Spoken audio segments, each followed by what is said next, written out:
ولا بالقلم نشهد أن لا إله إلا الله وحده لا شريك له وأشهد أن سيدنا وسندنا وحبيب قلوبنا ومولانا محمدا عبده ورسوله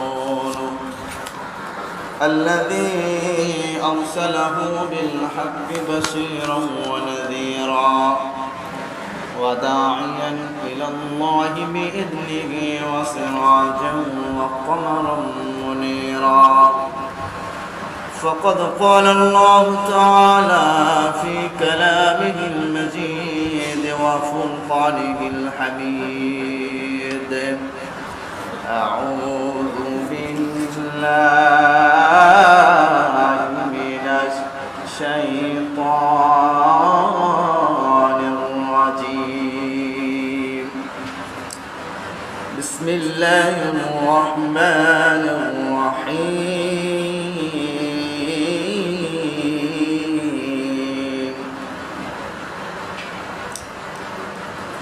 وقضى ربك ألا تعبدوا إلا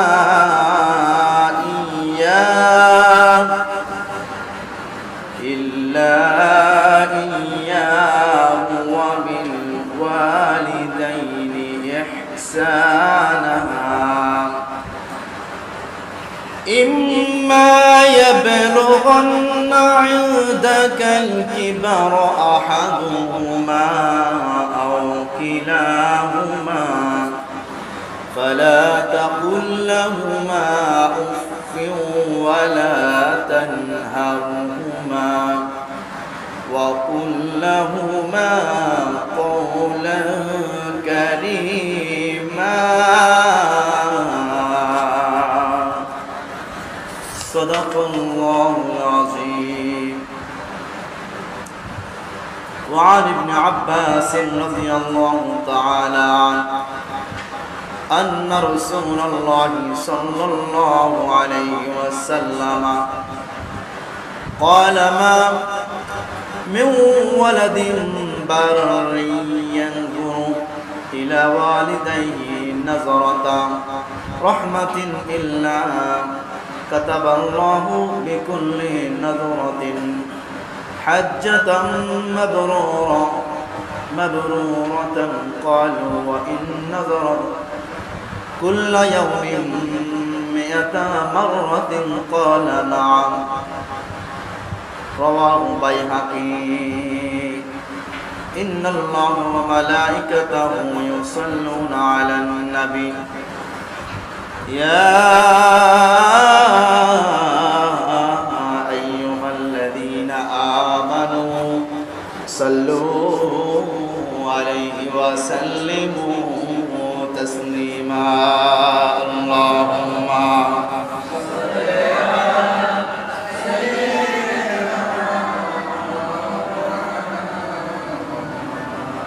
وعلى آل سيدنا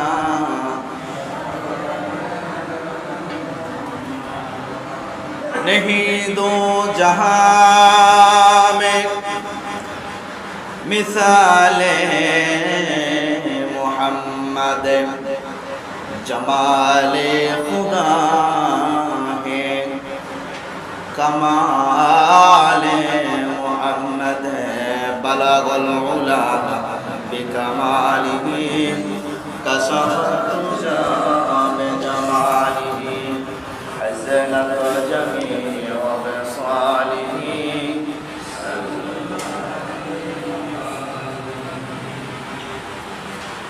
Medina Medina मोमिनों की गुनगुना है दीदारे मदीना में आशिकों की तमन्ना बलगल उला बिकमालिही कसफत तुजा बिजमालिही हसनत जमी वखसालिही صلوا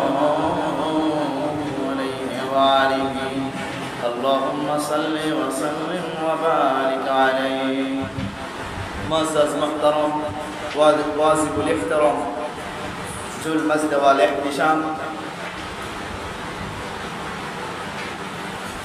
سيد الأيام পবিত্র জুমার দিন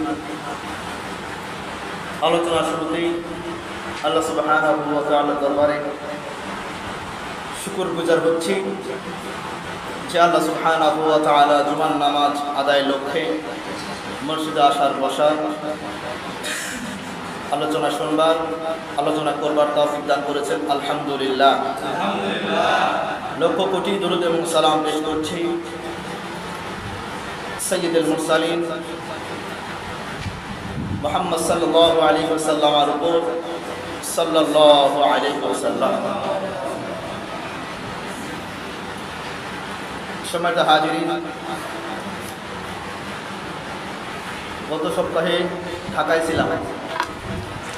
গাজীপুরে প্রোগ্রাম ছিল দুইটা, গাজীপুর শফিপুর কাঁঠালতলা মাহফিল ছিল একটা আমার, আলহামদুলিল্লাহ, এবং তামিরুল মিল্লাত মাদ্রাসায় একটা প্রতিযোগিতা ছিল আমাদের। আমরা এ গ্রুপের ছাত্র ছিলাম, প্রতিযোগ এ গ্রুপের। সেখানে বক্তব্য বিষয় ছিল আল্লাহর জমিনে আল্লাহর দ্বীন বাস্তবায়ন করা, এটা বক্তব্যের বিষয় ছিল আমাদের। প্রতিযোগ ছিল মোটামুটি 46 জনের মতো। এর মধ্যে আমি 60 হয়েছি, আলহামদুলিল্লাহ। হ্যাঁ, 60 হয়েছি, আলহামদুলিল্লাহ। বাছাই পর্ব হয়েছে 2 দিন ধরে, বাছাই পর্ব হওয়ার পরে 46 জনকে নেওয়া হয়েছে। নাম দিয়েছিল অনেক, অর্থাৎ ফাজেল প্রথম বর্ষ, দ্বিতীয় বর্ষ, তৃতীয় বর্ষ, কামেল প্রথম বর্ষ, দ্বিতীয় বর্ষ, কামেল হাদিস বিভাগ আছে, কামেল তাফসীর বিভাগ আছে, কামেল ফিকহ বিভাগ আছে, আদব আছে, সব বিভাগ থেকে ছাত্র নাম দিয়েছিল। যাই হোক, আলহামদুলিল্লাহ। গত সপ্তাহে আসতে পারিনি, আমার এক বন্ধু এসেছিল, আলহামদুলিল্লাহ। যাই হোক, সম্মানিত হাজিরিন, মিশকাতুল মাসাবিতে একটা হাদিস পড়েছি। হাদিসের ব্যাখ্যার মধ্যে এসেছে যে নবী করিম সাল্লাল্লাহু আলাইহি ওয়াসাল্লাম বলেছেন, পশ্চিম দিকে কোনো মুমিন, কোনো মুসলমান তার থুতু নিক্ষেপ করবে না। পশ্চিম দিকে থুতু ফেলানো কি হারাম, নিষেধ। আমরা কি ফেলাই? আমরা কিছু মনেই করি না, ঠিক কিনা? মনে করি আমরা, কিন্তু পশ্চিম দিকে থুতু কিন্তু ফেলাই। পশ্চিম দিকে থুতু ফেলা গুনাহের কাজ। এর দ্বারা কি হবে? নবী করিম সাল্লাল্লাহু আলাইহি ওয়াসাল্লাম বলেছেন, যদি কোনো ব্যক্তি পশ্চিম দিকে থুতু নিক্ষেপ করে, ফেলায়, তাহলে আমি নবী, আমি কষ্ট পাই এবং আমার আল্লাহও সে বান্দার প্রতি অসন্তুষ্ট হয়ে যায়। নাউজুবিল্লাহ, বলবেন না? পশ্চিম দিকে কি থুতু ফেলা যাবে? আমরা অনেক সময় জানলা আছে, পশ্চিম দিকে থুতু নিক্ষেপ করে থুতু ফেলাই। অনেক সময় রাস্তায় চলতে ফিরতে থুতু ফেলাই। থুতু ফেলার সুন্নত নিয়ম হচ্ছে মাথা নিচু করে জমিনের দিকে থুতু ফেলাবে। থুতু ফেলার পর থুতুটা কি করবে? ঢেকে দিবে। কি করবে? ঢেকে দিবে। এটা আল্লাহর রাসূলের সুন্নাত। মিশকাতুল মাসাবির একটি হাদিস এসেছে,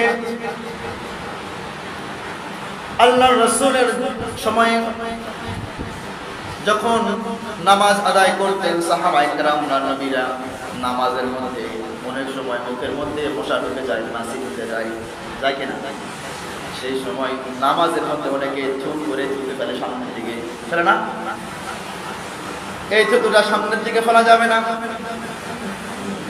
থুতু হয়তো মুখের মধ্যে একটু নিয়ে ডান হাত দ্বারা বা বাম হাত দ্বারা বের করলেন, করে রেখে দিলেন বা জামাই বসলেন। এই থুতুটা বা নাকের যে বিষ্ঠাগুলো আছে, এগুলো মসজিদের মধ্যে ফেলা যাবে না, নিষেধ, হারাম। এগুলো কি ফেলা যাবে মসজিদে? ফেলা যাবে না। অনেকে চোখের যে ময়লাগুলো আছে, পিচুর বলি আমরা আঞ্চলিক ভাষায়, এলা আমরা অনেকে চোখ থেকে বের করে কিন্তু মসজিদে ফেলে দিই না, এটা ফেলাও নিষেধ। যদি ফেলেন মাটিতে ঠেকে দেন, আগে তো মাটি ছিল, আল্লাহ সাল্লাম বলছে যদি কেউ মসজিদের মধ্যে এরকম পড়ে যায় সঙ্গে সঙ্গে এটা মাটিতে ঠেকে দিবে, কারণ এর কারণে অন্য মুসল্লিদের কি হয়, কষ্ট হয়। বর্তমান যুগ উপযোগী হিসাবে প্রেক্ষাপট অনুযায়ী ফতোয়া বিভাগ থেকে মাসআলা এসেছে প্রতি সপ্তাহে কমপক্ষে একবার হলেও মসজিদ ধুইতে হবে, পানি দিয়ে ধুইতে হবে, পানি দিয়ে মুছে দিতে হবে প্রতি সপ্তাহে কমপক্ষে একবার। যদি পারে প্রতিদিন 5 ওয়াক্ত মুছে দিল আলহামদুলিল্লাহ, যদি না পারে দিনে একবার, যদি তাও না পারে 2 দিনে একবার, তাও না পারলে সপ্তাহে একবার মসজিদটা মুছে দিতে হবে। এর কারণ হচ্ছে আমরা যে জুতা পায়ে দিয়ে আসি না, পাটে যে ধুলাম, জুতা পায়ে দিয়ে আসার পরে হাতে চোখের মতো ময়লা নাই, কিন্তু পায়ের যে গোড়ালি আছে এখানে ময়লা ভরে না, বালু ভরে। অনেক সময় পা এমন ময়লা হয়েছে বসলে উঠে না, উঠে বলেন দুর্গন্ধ একটা অবস্থা। তো আমরা মসজিদে সিজদা দেই না বলেন, তো ওই পা দ্বারা আমরা সিজদার জায়গাগুলিকে আমরা কিন্তু হাঁটাহাঁটি করি, কিন্তু সিজদার জায়গা। আচ্ছা, এখানে যে মানুষ বসবে সে কিছু পেছন দিক থেকে হেঁটে হেঁটে এসে সামনে বসবে, তাহলে পেছনে প্রতি কাতারে যারা সিজদা দিবে ওদের কিন্তু কপাল সেই জায়গাতে পড়বে, নাক সেই জায়গাতে পড়বে না, তাহলে ওরা যে একটা দুর্গন্ধ এটা তারা নামাজের মধ্যে অনুভব করলো। এই জন্য বলা হয়েছে ফতোয়া বিভাগ থেকে মসজিদ যেগুলো ফাঁকা মসজিদগুলো কি করতে হবে, পানি দ্বারা মুছে দিতে হবে। এখন তো সহজ আছে না, কি বলে বড় বড় মসজিদে দেখা যায় ধুইতে হবে মসজিদ। সময়টা হাজির যাই হোক, আর কোনো ময়লা আবর্জনা মসজিদের মধ্যে ফেলা যাবে না, একদম হারাম, নিষেধ। সময়টা হাজির, আল্লাহ রাব্বুল আলামিন বলেন ওয়াকাযা রাব্বুকা আল্লা তা'বুদু ইল্লা ইয়্যাহু ওয়া বিল ওয়ালিদাইনি ইহসানা। আল্লাহু আকবার। হে রাসূল, আপনার প্রতিপালক ফয়সালা করে দিয়েছেন যে ওয়াকাযা রাব্বুকা আল্লা তা'বুদু, হে রাসূল, হে নবী, আপনার আল্লাহ ফয়সালা করে দিয়েছেন যে তোমরা একমাত্র আল্লাহ পাকের ইবাদত করো, একমাত্র আল্লাহ পাকের ইবাদত করবে এবং মাতা পিতার সাথে সৎ ব্যবহার করবে। পিতা মাতার সাথে সৎ ব্যবহার করবে, খারাপ ব্যবহার করা কি জায়েজ আছে? খারাপ ব্যবহার করা কি বলেন দেখি, জায়েজ না ওয়াজিব না সুন্নাত না হারাম? মা বাবার সঙ্গে খারাপ ব্যবহার করা কি বলেন? হারাম, হারাম, হারাম। সুদ খাওয়া যেমন হারাম, জেনা করা যেমন হারাম, হকুল ইবাদ মানুষের হক নষ্ট করা যেমন হারাম, এর থেকেও জঘন্য হারাম হচ্ছে মা বাবার সঙ্গে খারাপ আচরণ করা। মা বাবার সঙ্গে কি করা? খারাপ ব্যবহার করা, খারাপ আচরণ করা হারাম। আমার ভাইয়েরা, যত ইলম অর্জন করি না কেন, যত আমল করি না কেন, যত অর্থ উপার্জন করি না কেন, যদি আমার মা আমার প্রতি অসন্তুষ্ট হয়ে যায়, যদি আমার বাবা আমার প্রতি অসন্তুষ্ট হয়ে যায়, এই ভালো আলেম দ্বারা কোনো লাভ নাই, ভালো মুফতি সাহেব দিয়ে লাভ হবে না, ভালো সম্পদ দিয়ে লাভ হবে না। মা বাবা যদি অসন্তুষ্ট থাকে তো এই আবাদের কোনো জিরো। আমার ভাইয়েরা, সম্মানিত হাজিরিন, জনৈক একজন ব্যক্তি আল্লাহর রাসূলের সময় জনৈক ব্যক্তি অসুস্থ ছিল। আল্লাহর রাসূল সাল্লাল্লাহু আলাইহি ওয়াসাল্লাম সাহাবাদেরকে বলতেছে, হে আমার সাহাবারা, তোমরা যাও, অমুক ব্যক্তি অমুক এলাকায় অসুস্থ আছে, মনে হয় আজকের মধ্যে হয়তো মারা যাবে, তোমরা যাই একটু তাকে তওবা করাও, আবার একটু কালিমা পড়াও। সাহাবায়ে কেরামরা চলে গেলেন, কয়েক সাহাবা ये বলছে আল্লাহ রাসূল আপনাকে আল্লাহ রাসূল আমাদেরকে আপনার কাছে পাঠিয়ে দিলেন, আপনি বলেন আস্তাগফিরুল্লাহ রাব্বি মিন কুল্লি যামবি ওয়া আতুবু ইলাইহি করেন। সে বলতে পারতেছে না, বলতেছেন আপনি বলেন লা ইলাহা ইল্লাল্লাহ মুহাম্মাদুর রাসূলুল্লাহ, সে বলতে পারতেছে না। সে বলতেছে আমার আযাব হচ্ছে, মনে হয় আমার তো আযাব হচ্ছে, আমি দেখতে পাচ্ছি। নবী করিম সাল্লাল্লাহু আলাইহি ওয়াসাল্লাম এর কাছে সাহাবায়ে কেরাম ফিরে গেলেন, গিয়ে বলতেছেন ইয়া রাসূলুল্লাহ ইয়া হাবিবাল্লাহ, আমরা তো ওই ব্যক্তির কাছে গেলাম, আপনার কথা মতো গেলাম, কিন্তু সেই ব্যক্তি তার হয়তো বা কালিমা নসিব হবে না, সে বলতে পারতেছে না, সে তওবাও করতে পারতেছে না। আল্লাহ রাসূল সাল্লাল্লাহু আলাইহি ওয়াসাল্লাম বললেন তার এলাকার মানুষ থেকে খোঁজ খবর নাও, সে কেমন ছিল। এলাকার মানুষ থেকে খোঁজ খবর নেওয়া হলো, সে ব্যক্তি কেমন ছিল। সব মানুষ বলতো না সে খুব ভালো ছিল, সে খুব আমলওয়ালা ছিল, সে খুব আখলাকওয়ালা ছিল, সে খুব নামাজি ছিল, সে খুব দানবীর ছিল, সে খুব ইলমের অধিকারী ছিল, সে খুব আমলের অধিকারী ছিল, সকল দিক থেকে সে অলরাউন্ডার ছিল। নবী করিম সাল্লাল্লাহু আলাইহি ওয়াসাল্লাম বলেন তাহলে তার মাকে ডাক দাও, তাহলে তার মাকে ডাক দাও, তার মা কি জীবিত আছে নাকি খোঁজ খবর নাও। মায়ের খোঁজ নিতে যায়, দেখতে পেলেন যে সন্তান এক জায়গায় থাকে আর মা থাকে আরেক জায়গায়, মানে মা আর সন্তানের মধ্যে সম্পর্ক বিচ্ছেদ, ভালো সম্পর্ক নাই। আল্লাহ রাসূল সাল্লাল্লাহু আলাইহি ওয়াসাল্লাম সরাসরি জনৈক ব্যক্তির মায়ের কাছে গেলেন, নিয়ে বলছেন আম্মা জান আপনার ছেলে অসুস্থ, দেখতে গিয়েছিলেন? না বাবা আমি তো দেখতে যাই নাই। কেন দেখতে যান নাই? না আমি যাব না দেখতে। গেল কি হয়েছে একটু বলেন।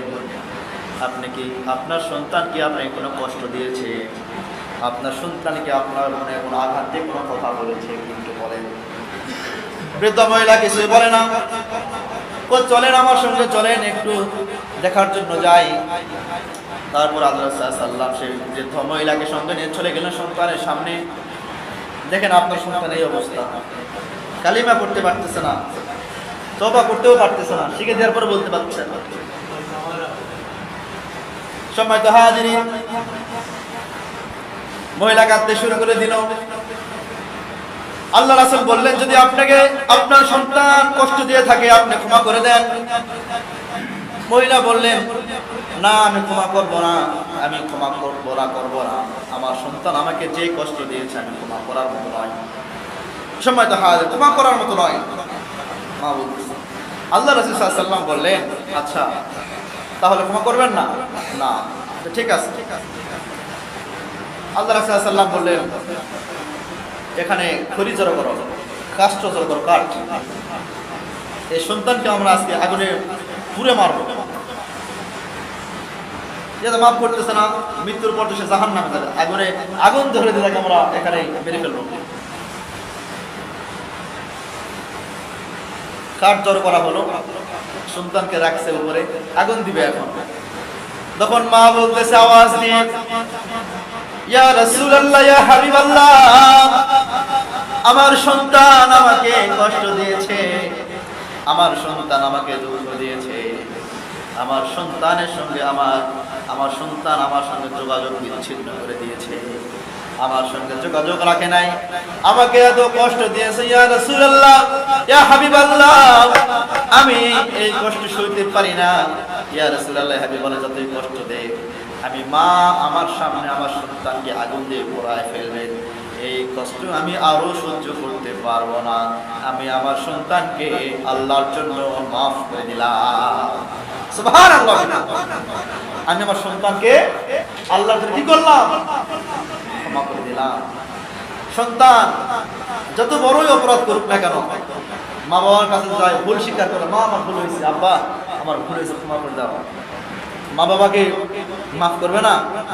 অবশ্যই করবে। 1 বছর 2 বছর 5 বছর 7 বছর অবশ্যই, তারপরে হলো মা বাবাকে মাফ করে দেয়। সম্মানিত হাজিরিন, বর্তমান সময়ে আরেকটা জিনিস দেখা যায়, অনেক ছেলেপেলেরা বিয়ে করে একা একাই মা বাবাকে বাদ দিয়ে, তাই না? এরকম হয় না?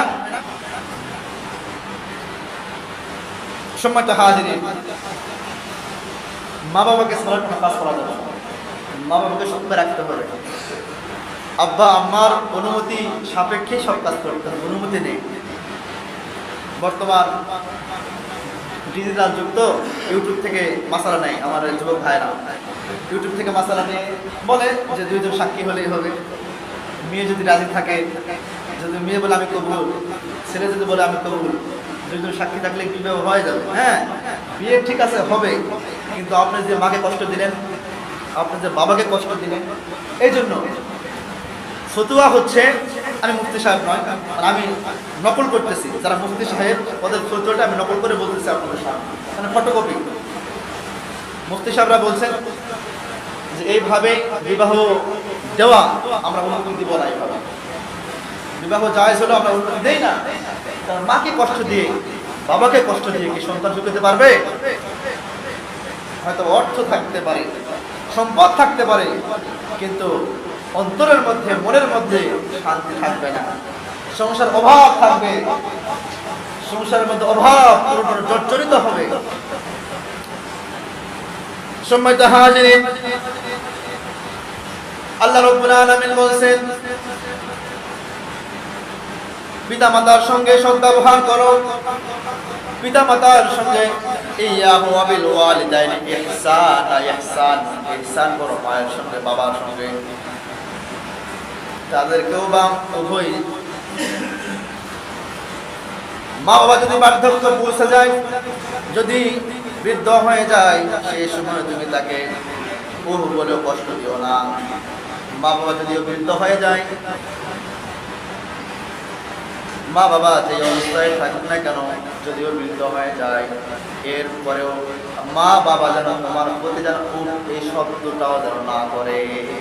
এটা কে বলছে? আল্লাহ বলেছেন, সুবহানাল্লাহ।